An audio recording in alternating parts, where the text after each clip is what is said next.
Episódio de hoje é uma bomba. Essa que explodiu em Hollywood na última semana e tá dando o que falar. Estamos falando, é claro, da guerra pela Warner Bros. Entre as maiores produtoras audiovisuais do momento. Pois é, Fretins, o assunto é daqueles fervorosos, porque tem muitas reviravoltas e até mesmo envolvimento do governo dos Estados Unidos, financiamento dos Emirados Árabes e shade da Netflix. Harry Potter está em risco, assim como o estúdio centenário de Hollywood. Então chega de enrolação, pega a pipoca agora, antes que a Netflix compre tudo e você fique sem também.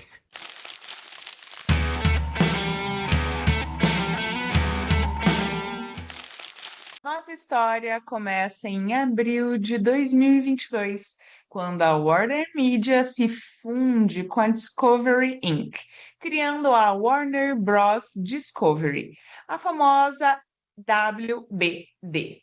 O CEO David Zaslav surge como o grande defensor dessa fusão, prometendo competir de igual a igual com a Netflix. Pegaram, né? Mas ao longo dos anos seguintes, a promessa vira frustração, queda no número de assinantes, fracassos estratosféricos, programas cancelados e uma dívida que só crescia. Pois é, em meados de 2025, Zaslav dá a primeira grande pista do caos. A WBD anuncia que pretende se dividir novamente, separando a Warner Bros. E Discovery Global. A justificativa é que a empresa precisava respirar para continuar sobrevivendo. E então, o momento que chacoalhou Hollywood. Em 21 de outubro, a WBD declara que está oficialmente aberta a propostas de vendas. Isso mesmo, a casa de Harry Potter, Batman, Senhor dos Anéis, HBO, Cartoon Network, tudo isso à venda. A empresa carregava um prejuízo de nada mais, nada menos que 9,1 bilhões de dólares e uma dívida que chegava aos 33 bilhões. Seu valor de mercado é entre 45 e 57 bilhões. Mas todo mundo sabia, o preço real incluiria a dívida ultrapassando os 70 bilhões. Hum. Em setembro de 2025, a primeira grande investida. Paramount Skydance oferta 39,8 bilhões de dólares e a WBD rejeitou. Baixa demais. Pois é, mas só abrindo parênteses também é que, apesar da Warner ter se declarado oficialmente aberta a propostas, a Paramount ofereceu primeiro. Então, tipo, tava todo mundo quieto na sua, a Warner só querendo se dividir ali com a Discovery, daí chega a Paramount e fala: e se você se vender pra mim? Né? E aí foi onde começou todo esse auê. E isso da Paramount oferecer esses 39 bilhões era só o começo. Novembro chega e três gigantes se perfilam para entrar no ringue: Netflix, Paramount Skydance e a Comcast, que é a operadora da Universal. Cada uma com estratégias diferentes, cada uma mirando um pedaço diferente aí do império da Warner. A Netflix, claro que queria a joia rara, né? A joia da coroa, a divisão Warner Bros, estúdios, streamings e principalmente a HBO Max, uma das suas maiores rivais até o momento.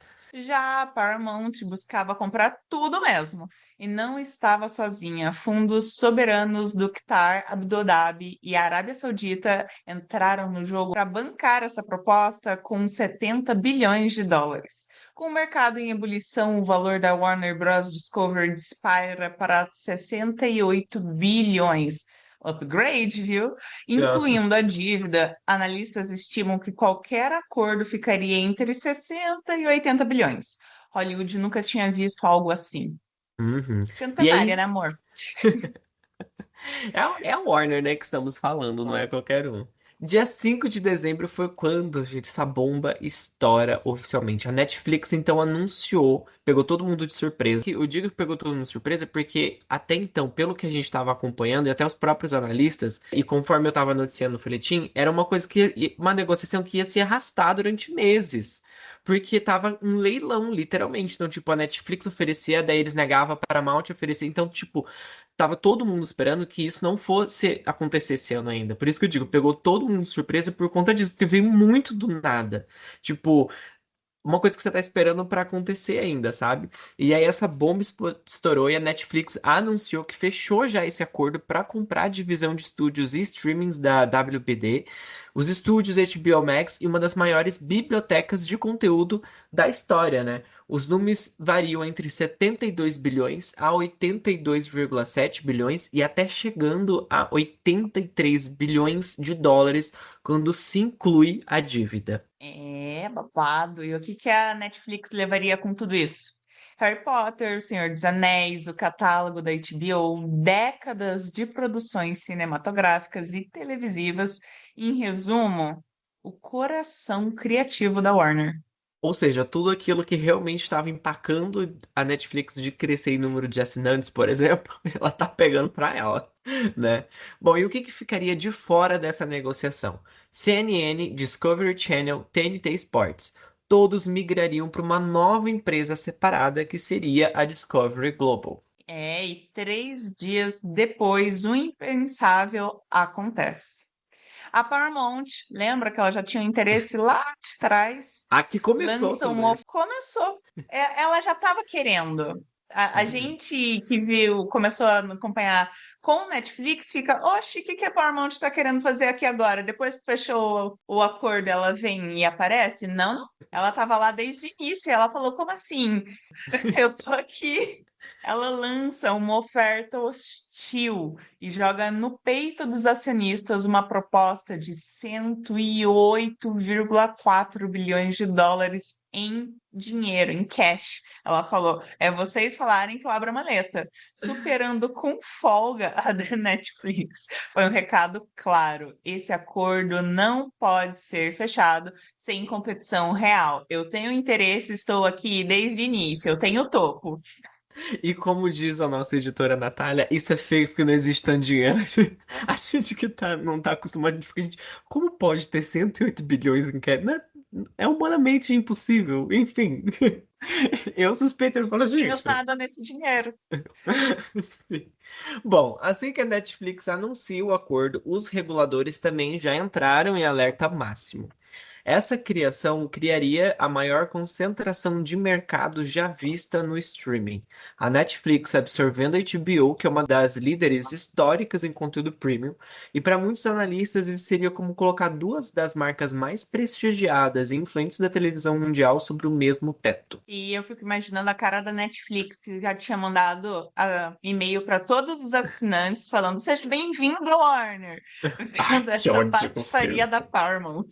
O governo dos Estados Unidos acionou imediatamente o Departamento de Justiça e a FTC. Na Europa, a Comissão Europeia sinaliza que também investigará profundamente. Está todo mundo preocupado, todo mundo em choque. E aqui no Brasil, o CAD é citado como uma das autoridades que poderão colocar travas ou exigir desinvestimentos. É, não está errado, não. É desinvestimentos. Uhum. Ah, e só uma coisa também que eu esqueci de colocar nesse roteiro é que nessa proposta da Netflix também, eles já ofereceram aí um pagamento aí a mais de 5 bilhões caso tudo isso não consiga acontecer por algum entrave político ou de órgãos reguladores. Ou seja, a Warner, se não acontecer, se tipo alguém falar não vai acontecer e pronto, acabou, morreu nisso, a Warner ainda quita as dívidas. Porque ela ainda vai levar 5 bilhões. De Ela ainda lança a pode. banana, ela não sai. Exatamente. Mas, diante disso tudo, o inesperado também aconteceu. Que o presidente dos Estados Unidos, Donald Trump, e uma figura central também no cenário político atual, comentou publicamente sobre esse acordo. Para ele, a compra da Warner pela Netflix representa um risco inaceitável de monopólio, e mais, ele afirma que a Paramount seria uma opção mais saudável para o mercado, apesar aí de seu histórico de atritos políticos com David Ellison, que é o CEO da Skydance. Então, atrito e não atrito, né? Porque ali os dois são do mesmo partido político, é muito mais conservador, é bem alinhado com o que o Donald Trump tem interesse ali. Mas tudo bem, porque essa declaração gerou ruído imediato. Porque um comentário desses, vindo de alguém com enorme influência sobre a ala conservadora americana, pode impactar a disposição de reguladores em aprovar ou barrar uma fusão dessa magnitude. Depois que ele desfaz o comentário, né? Ele até elogiou o Ted Sarandos e afirma que ele não vai se posicionar por enquanto, ou seja, Donald Trump sendo Donald Trump. Uhum. Aí foi bem isso, porque, por exemplo, na sexta-feira ele falou que, né, deu essa declaração dizendo que é inaceitável ter um monopólio desse e tudo mais, e que ele teria que fazer um estudo para, né, ter uma noção do impacto econômico que isso geraria para os Estados Unidos, porque a gente está falando de uma única empresa concentrando bilhões de dólares. Mas aí, hoje é terça, ontem ele já falou assim: ah, não, peraí, não foi bem isso que eu disse, né? Eu já estive em conversa com o Ted Sarandos, daí ele já mudou um pouco o discurso.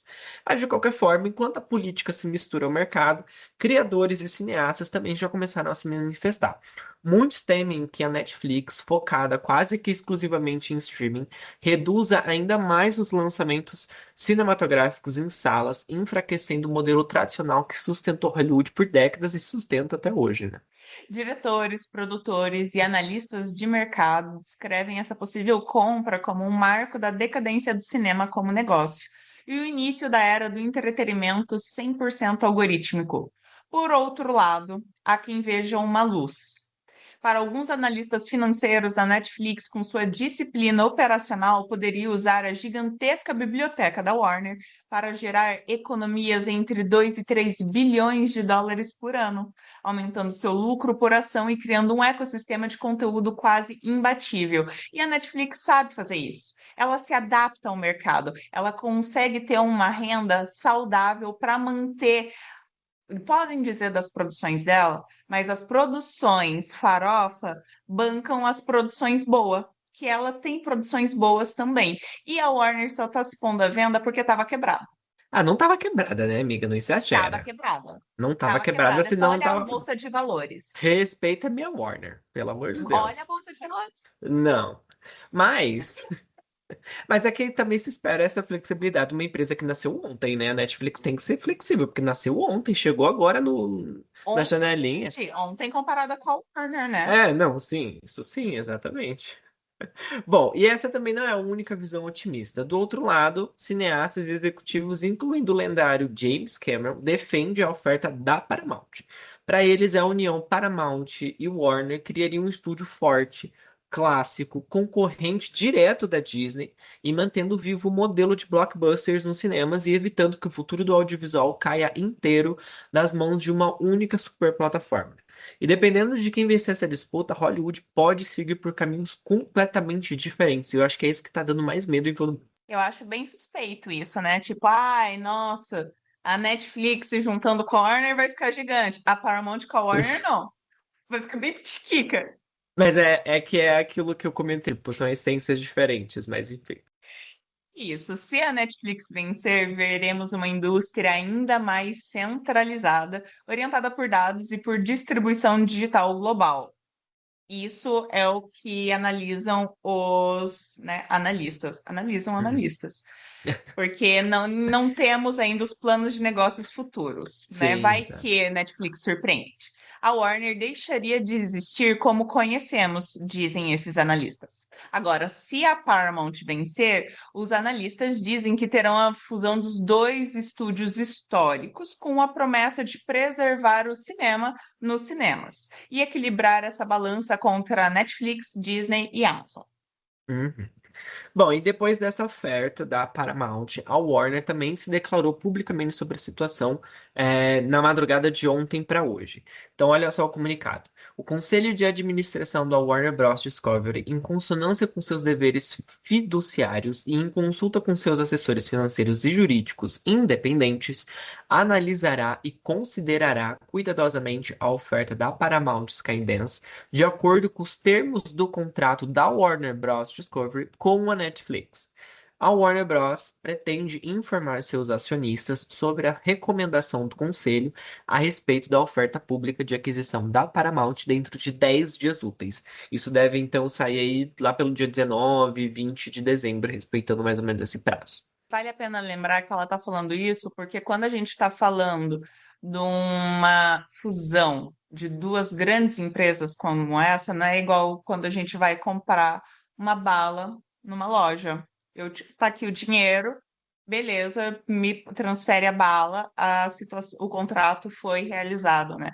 Em duas empresas como essa, existem todos os acordos para fazer a compra, tanto que é a conversa de meses que o Igor falou antes, para daí estabelecer um contrato de compra, e esse contrato de compra que existia entre a Warner e Netflix seria concretizado durante um período de 8 meses, que é aos poucos, é um processo. Então, até quando a Warner, a Paramount fala, tipo, ah, vou aqui colocar dinheiro na mesa, você cancela com eles, tipo, larga ele, fica comigo, é meio que todo o contrato que está ali vai ser anulado e por uma quebra de contrato. Não entra na mesma circunstância de o governo foi lá e embarrou a compra e a Netflix fala: não, tudo bem, tentamos, tá Uhum, justo, toma aqui os 5 bilhões. É uma quebra de contrato e um contrato que vai levando um tempo para ser feito. Então, por isso, até, por mais que seja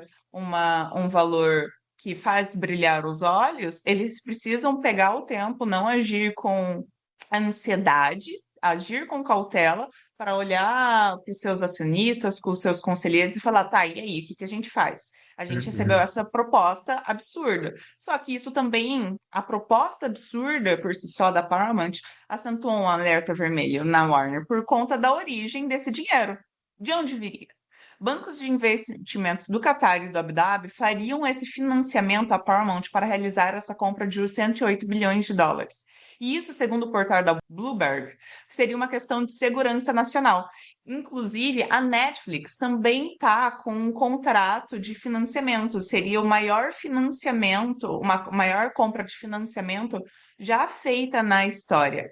E nesse financiamento, por ser tão alto, os próprios bancos, né, entrariam como uma cadeira acionária dentro da Netflix Warner devido ao tempo que seria levado para pagar, ou seja, a Netflix não sacou esse dinheiro do bolso, estava ali guardando no cofrinho para comprar, ela precisa tirar do bolso e ainda assim fazer um super financiamento, tipo quando alguém vai comprar um Minha Casa Minha Vida, que dá uma entrada e faz um financiamento. É simples, assim, da noite pro dia e super tranquila. Tô ali comprando um iPhone de 10 mil. Não, a gente tá falando de bilhões, bilhões de dólares. Então, tipo, é tudo muito. Eu acho que, assim, o contrato disso, gente, deve ter 200 páginas no mínimo. O processo Mas vai ter incontáveis movimentações. Porque é isso, é aquela cena clássica de filme de Wall Street, assim, é aquela mesa com 50 pessoas, cada um falando um trecho, uma etapa, porque é aquilo. São uhum. muitos ativos, são muitas marcas e submarcas, e vai referir a vários contratos. Então, por exemplo, a Warner tem um contrato específico com a empresa detentora dos direitos do Harry Potter. E aí, como que tá nesse contrato? Tá dizendo que é exclusivo da Warner, a Warner pode revender, isso que acontece. Então, tipo, isso vai impactar uma série de outras ações. Isso que é igual uma informação, porque tem que se analisar muita coisa. É muitos processos aí envolvendo, né? E a gente está falando de processos e processos e um valor, como o Igor falou, gigantesco, que chega a ser maior do que o PIB de pequenos países, né, gente?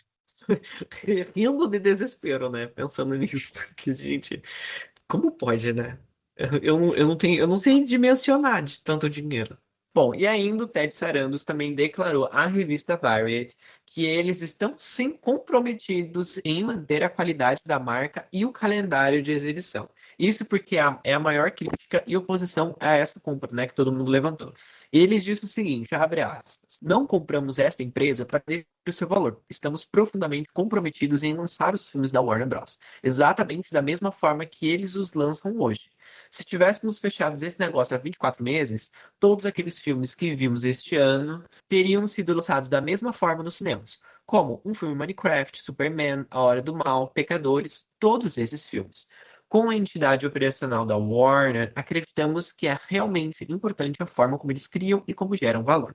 Pois é, folhetins, mas dá para confiar? A gente não sabe, e não estou aqui colocando em xeque a marca Netflix, pelo amor de Deus. Mas isso é porque o próprio, né, Ted Sarandos já havia dito meses antes, e durante muito tempo ele sempre falou, desde que ele assumiu, que ele esteve à frente publicamente, né, se declarando aí, E antes mesmo, né, dessa questão toda surgir com a Warner, de que o cinema já estava ultrapassado, que as pessoas não queriam mais ir para o cinema, etc. Ou seja, ele já deu a entender com a ideia de acabar com os lançamentos nas salas de cinema há muito tempo. Eu acho que isso até pode levar um tempo para acontecer, embora eu, particularmente, Maria Vitória, acho que isso não vai acontecer. Mas esse é o maior perigo de manter qualquer indústria refém de poucas empresas. E é um perigo muito válido, porque acaba dependendo das estratégias dessa empresa que tem ali um monopólio para nortear todo o mercado. Uhum. Exatamente. O Sean Baker, que é o diretor que ganhou o Oscar por Anora, já se pronunciou publicamente contra essa compra. Na entrevista ao Hollywood Report, ele disse que a experiência cinematográfica diminui quando o filme sai direto no streaming. Abre aspas. Deveríamos expandir as janelas de lançamento dos filmes no cinema, não diminuir. Quer dizer, você realmente não consegue esperar 3 meses a mais para o dinheiro do streaming ou aluguel online chegar? Os cineastas precisam tomar uma posição. Quando você coloca o filme diretamente no streaming, isso diminui a importância dele. A experiência gráfica eleva a importância. A forma como você apresenta algo ao mundo é de grande importância. E isso eu concordo 100%, e é o que a gente sempre fala, até em relação ao porquê que as pessoas precisam entender a diferença de assistir um filme no IMAX do que no cinema comum. Tipo, é a forma como o filme está sendo apresentado, está sendo mostrado com toda a tecnologia, que torna o filme ser uma experiência completamente diferente. E ele ainda finalizou dizendo que ele vai insistir em uma janela de 100 dias, no mínimo, entre o lançamento do cinema e nos streamings para os seus próximos filmes. O Ted Sarandos já disse que pretende diminuir esse tempo para 2 semanas no futuro do cinema.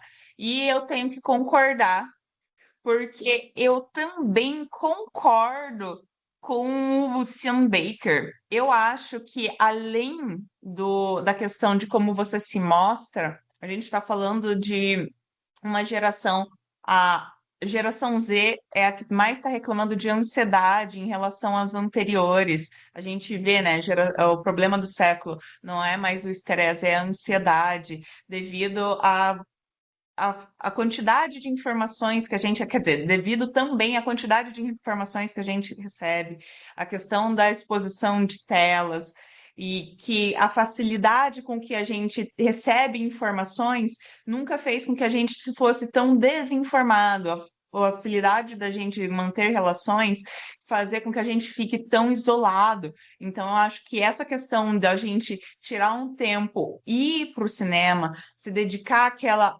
1, 2, 3 horas que seja para assistir aquele filme, tá ali focado, sem celular, sem estar assistindo outra coisa ao mesmo tempo, sem ficar pausando, focado, você direcionar a sua atenção é um ato de respeito à obra, respeito a si mesmo, que você está tirando o seu tempo a Uhum. você para assistir aquilo. É um ritual, você ir ao cinema, se arrumar, ir ao cinema, assistir. Eu acho que só traz benefícios essa desaceleração, esse momento para você curtir o momento e todo o ritual que envolve fazer isso. Então, eu sou super a favor as obras continuarem sendo exibidas no cinema, ter o tempo, você ter ansiedade, você querer aguardar, né? Caso não tenha Uhum. conseguido assistir no cinema ou queira rever, você aguardar. É importante a gente lidar com as nossas expectativas, com as nossas ansiedades boas Uhum. de aguardar algo, de querer algo. Isso é bom também. A gente ter essa angústia boa de tipo, nossa, eu quero assistir, é bom. Saibam lidar com seus Uhum. sentimentos, quem não consegue aguardar 100 dias para chegar Sim.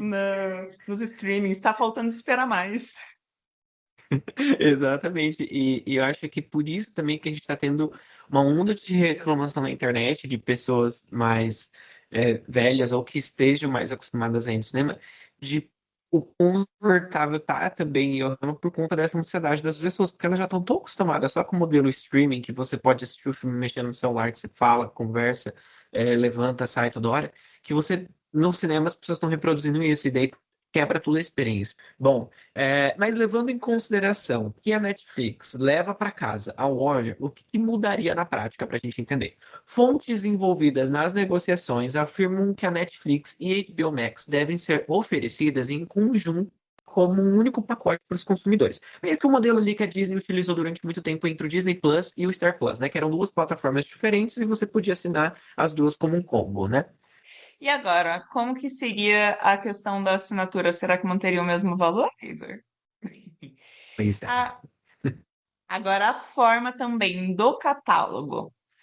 A HBO Max vai ser integrada ao da Netflix? Não vai? Isso ainda não foi divulgado. No anúncio oficial, porém, eles descreveram que a HBO Max é um complemento ao catálogo já existente da Netflix, o que sugere que, nesse primeiro momento, essas duas plataformas devem se manter separadas e provavelmente acontecer como o Igor falou mais cedo. Você poder assinar um conluio, né, com todas elas juntas, ou até manter a assinatura separada.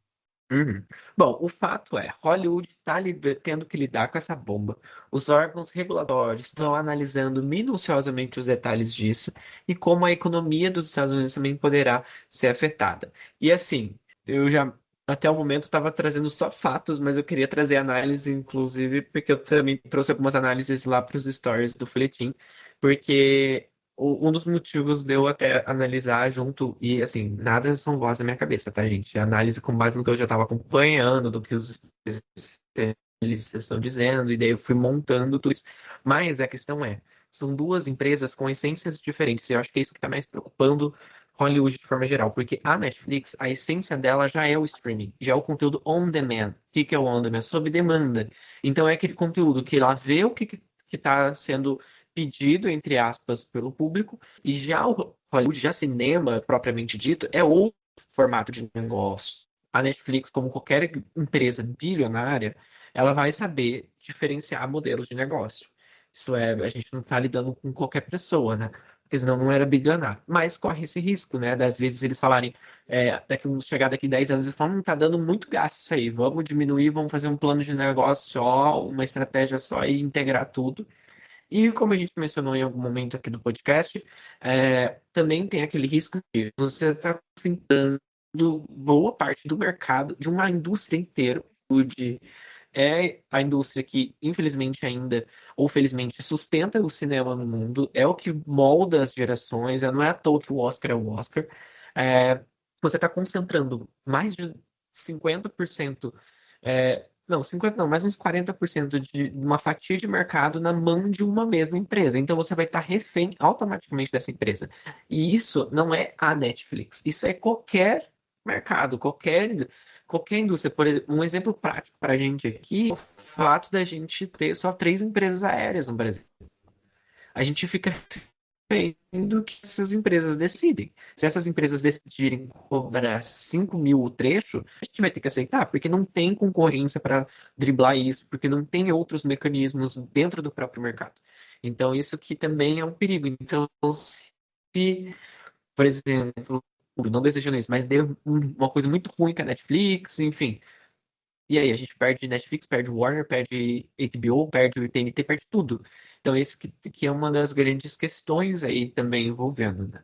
Então, são todas essas nuances que o pessoal tá analisando aí, né? E você, Mavi, faça a sua análise disso tudo. Então, a minha análise em relação à competição, eu acredito, na minha visão, continua tendo concorrência, continua tendo outros grandes players ali no mercado, então não tenho o que dizer no sentido de monopólio, não vai ter um monopólio, mas ao mesmo tempo existe sim a questão de uma empresa grande o suficiente a ponto de ditar as regras. É o caso de, por exemplo, contratos leoninos quando uma grande distribuidora vai lá, uma empresa, né, um grande marketplace, não vamos citar nomes aqui, mas um grande marketplace faz um contrato com uma empresa de logística para fazer a distribuição e as entregas do seu negócio. Quem que você acha que devia ter esse contrato? A grande ou a pequena?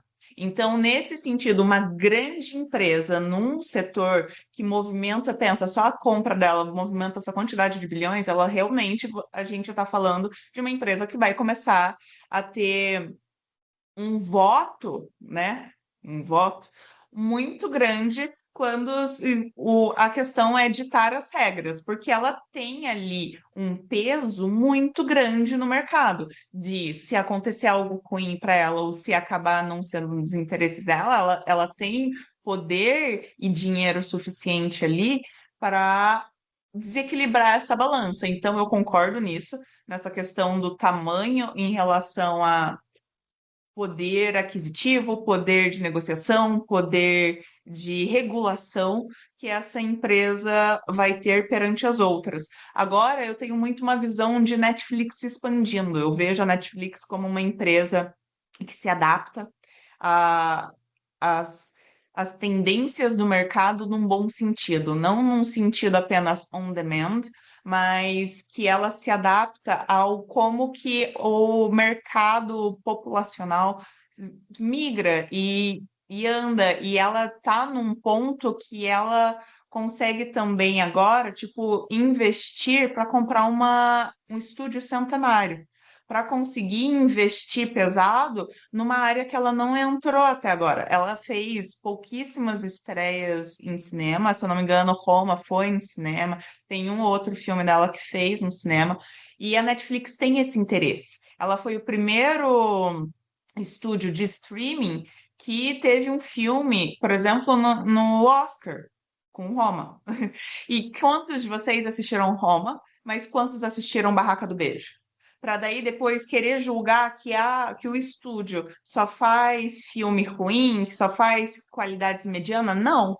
É porque esses são os mais divulgados, porque são os mais consumidos e que estão pagando os outros filmes que eles tentam investir numa qualidade boa. Ela tem séries que foram excelentes, que colocaram a própria Netflix no mapa e são reverenciadas pela sua qualidade, mas ao mesmo tempo são essas séries que às vezes são canceladas, né? Tem algumas que conseguiram se manter, como a Stranger Things, que está agora lançando sua última temporada, mas teve algumas excelentes que foram canceladas porque infelizmente não conseguiram se bancar. E é isso, é a grande demanda, a grande quantidade de produtos on demand que pagam as contas, que as pessoas consomem muito e realmente não têm essa qualidade, não vão fazer, nossa, que esplendor, que obra magnífica que fez meu olhar, fez eu pensar de outra forma, fez. Não, ela é algo gostosinho para você assistir, às vezes nem isso, ok, mas tipo, eles estão entregando ali e as pessoas estão consumindo e tá pagando as contas, tá fazendo ela ter lucro para ela conseguir investir em obras mais robustas, mais bem pensadas, que não são on demand. Então, eu tenho Uhum. esse olhar para a Netflix, que ela é uma empresa que ela pensa, eu tenho que pagar minhas contas e eu quero ter lucro, afinal eu sou uma empresa e o fim objetivo fim de qualquer empresa é ter lucro. Você tem ali os Sim. teus objetivos, teus valores, mas é um teu lucro, então a Netflix quer teu lucro, mas ela também quer expandir, ela quer aumentar a qualidade e eu vejo essa compra como uma diversificação. Ela sair do mundo apenas do streaming, mas também valorizando o streaming dela, porque a gente está falando aí dela agregar um catálogo robusto, grande, que com certeza vai garantir diversos assinantes, mas também começar a entrar num mundo cinematográfico de cinema mesmo, Uhum. com Sim. um player de peso, com um estúdio centenário que fez obras tão boas. Então eu vejo a Netflix querendo adquirir para aprender. Uhum. Essa é a minha É, visão. e a gente tem que deitar para Netflix, querendo ou não, porque ela já trouxe, né, uma revolução gigante para a indústria audiovisual de forma geral, quanto ao próprio surgimento, quanto à própria essência, né? A gente não teria streaming hoje, se não fosse a popularização da Netflix. Então, de fato, a gente precisa deitar, né? Mas é aquilo que a gente sempre vê quando uma empresa grande compra outra maior ainda, né? A gente sentiu isso com a 20th Century Fox, a gente sentiu isso com a Blue Sky, por exemplo, que foi comprado pela Disney. A gente sente isso o tempo inteiro, quando tem uma grande empresa comprando outra, que é a gente perde a essência da marca, de certa forma. É inerente à própria compra, à própria negociação, porque não tem como, porque é uma marca completamente diferente da outra adquirindo. Então, isso é inerente. Uma vai sair perdendo nesse sentido, né? Pode potencializar, pode ganhar né, em números e etc. Pode. Mas a que está sendo comprada, ela vai. E eu acho que isso também, né? As pessoas. A gente está falando da Warner, que é estúdio centenário, então as pessoas têm muita ligação afetiva, tem muito, é um dos primeiros estúdios de cinema a surgir no mundo, então isso também mexe não só com o bolso, com o dinheiro de todo mundo e preocupa todo mundo, como mexe com o lado emocional também de você ver, opa, querendo ou não, para Hollywood, a Netflix nasceu ontem, igual comentei no começo do episódio. Então, tipo, opa, a Netflix chegou agora e tá querendo comprar a Warner. Então, e o que que isso também, eu nem vou entrar aqui porque é um assunto longo, mas o que que também isso representa para Hollywood?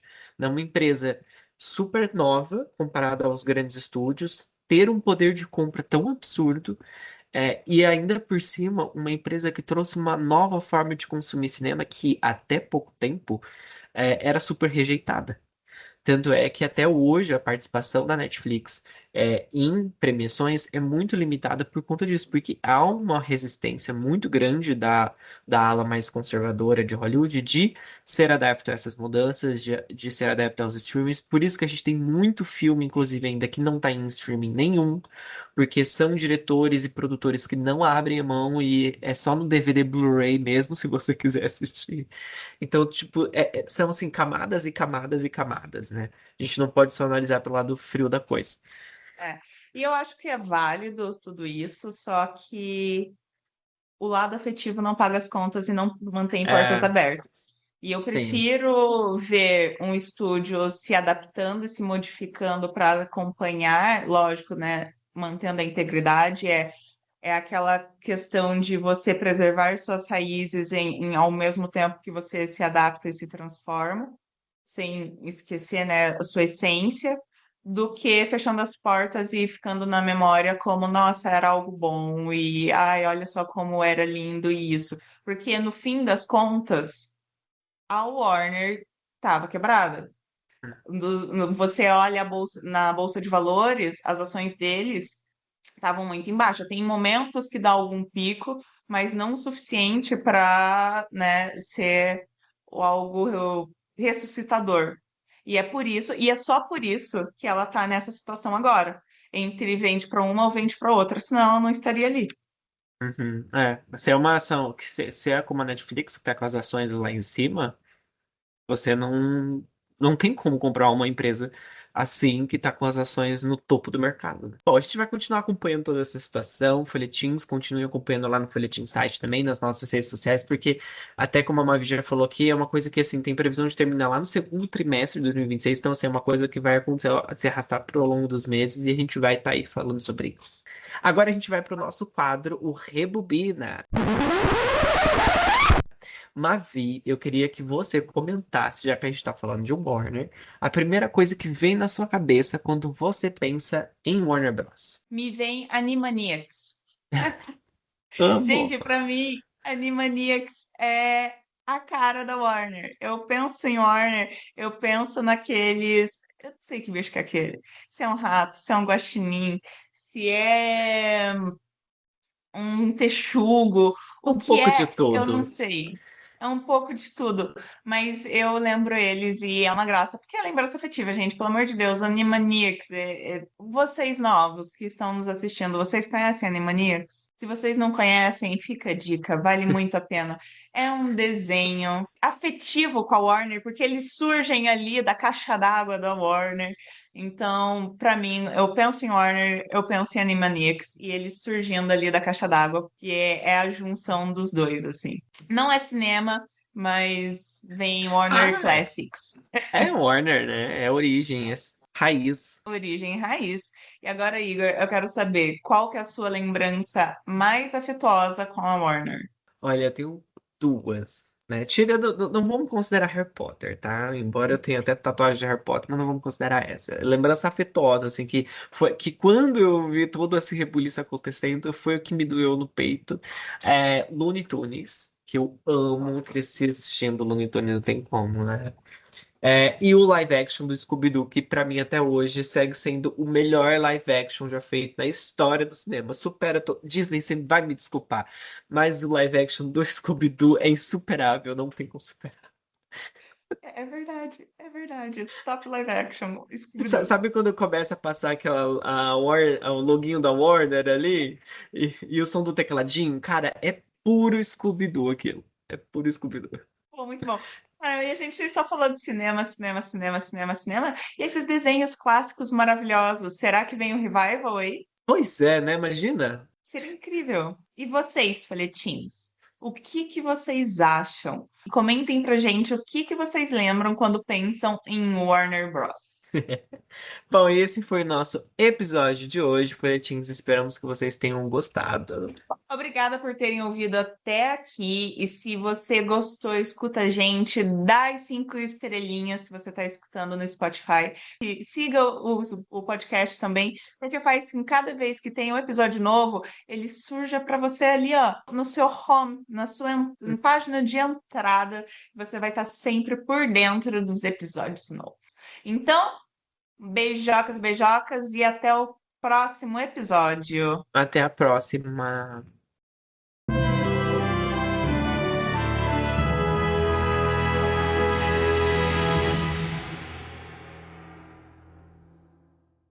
Você não topa fazer um ao vivo? Para ser o último do Ah, ano? pode ser. Divertido.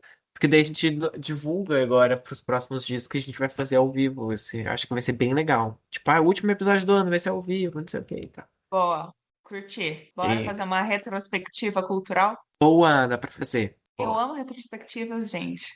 Nossa, por mim deveria ter retrospectiva em tudo. Vamos fazer. Tipo um upfront, só que upback. Boa. É isso. Beijo, amiga. Até Beijocas, amanhã. beijocas. Até.